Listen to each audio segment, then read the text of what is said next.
and I blow to the extreme. I rock a mic like a vandal, light up a stage and wax a jump like a candle. Damn, crush a speaker that booms. I'm killing your brain like a poisonous mushroom. Deadly. When I play a dope melody, anything less than the best is a felony. Love it or leave it. You better can't play. You better hit bulls out of kid don't play. If there was a problem, yo, I'll solve it. Check out the hook while my DJ revolves it.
Hi, my name is Lavender Rose, and welcome to the Rose Garden.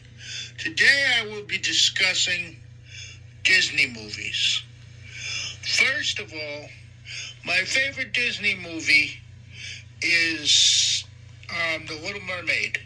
Because in The Little Mermaid, they'll be discussing Ariel, who is a very curious teenager who believed that everything that she was doing was right, even though her father, King Triton, told her to do things, what to do and what not to do. She did what she wanted anyway. And I understand the message that they're trying to send to people, which is mostly kids, which is that even though you want to do something, you need to listen to your parents. And that's one thing that Ariel didn't do. She didn't listen to her parents. Her father, basically. And her father told her to do things, and she went off and did whatever the heck she wanted to do. But then she met Prince Eric and wanted to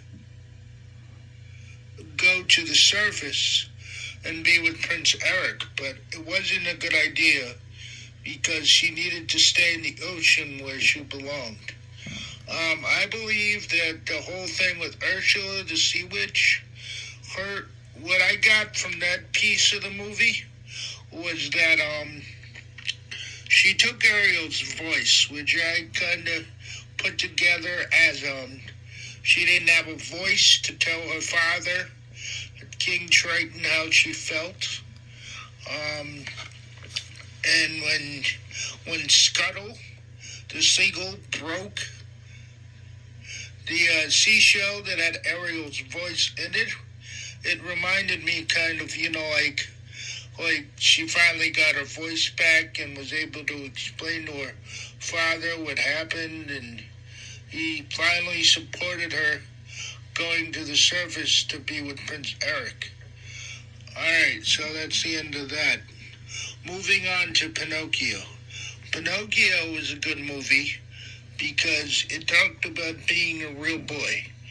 And when I think about being a real boy, I think about a boy becoming an adult, becoming who he really should be, not what other people want him to be. And that's where I got that. Jiminy Cricket, let your conscience be your guide. He was a very important cricket, and he was a kind of a good idea of a metaphor of what a conscience should be. Anyway, with the fairy that came down and gave Pinocchio life to become a real boy, I found it important because it was like his only wish was to be a real boy. So she granted that wish. And I also looked at that like she gave him a wish to be a real boy, to be part of the world, to grow up, to learn what it's like to be turned into a man and all that. And I thought that was very important. Also, Mr. Stromboli, how in the beginning he had control over Pinocchio, made him into a marionette. It kind of gave me the idea of, some people try to take control of you, but you need to do what you need to do in your life to be successful. And then Lampwick, his friend, and how they all he was really a fair weather friend, and how they all turned into donkeys in that scene with the lightning and all that. That was really spooky. But the point being is you shouldn't do everything your friends tell you to do, and that you should really do what you feel is right, or basically you end up being a donkey.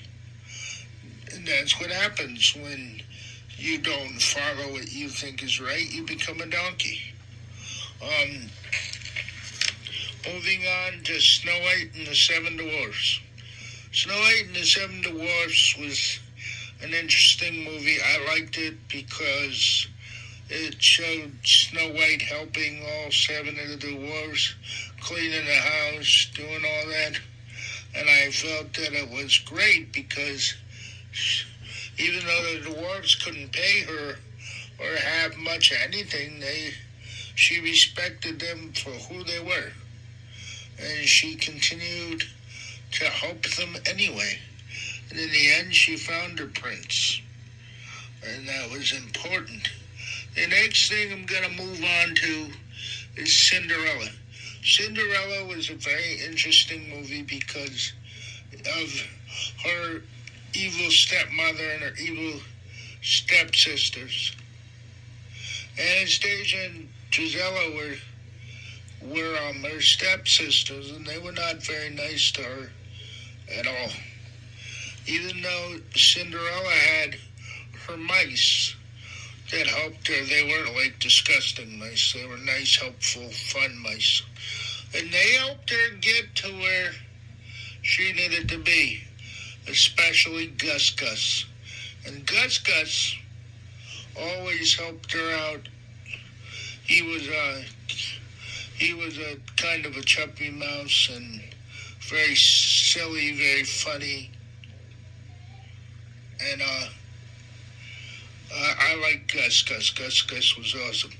And when the clock struck 12 midnight, I looked at that like you only get one dream. And if you want to follow your dream, you got to do it. And you got to do it as quick as possible. So she ended up marrying the prince. And when the fairy godmother came down with her old bibbidi-bobbidi-boo stuff, she was basically made me think, there's always somebody out watching over you and willing to help you and guide you. And she guided Cinderella right into the perfect happily ever after story. Another movie would be Beauty and the Beast.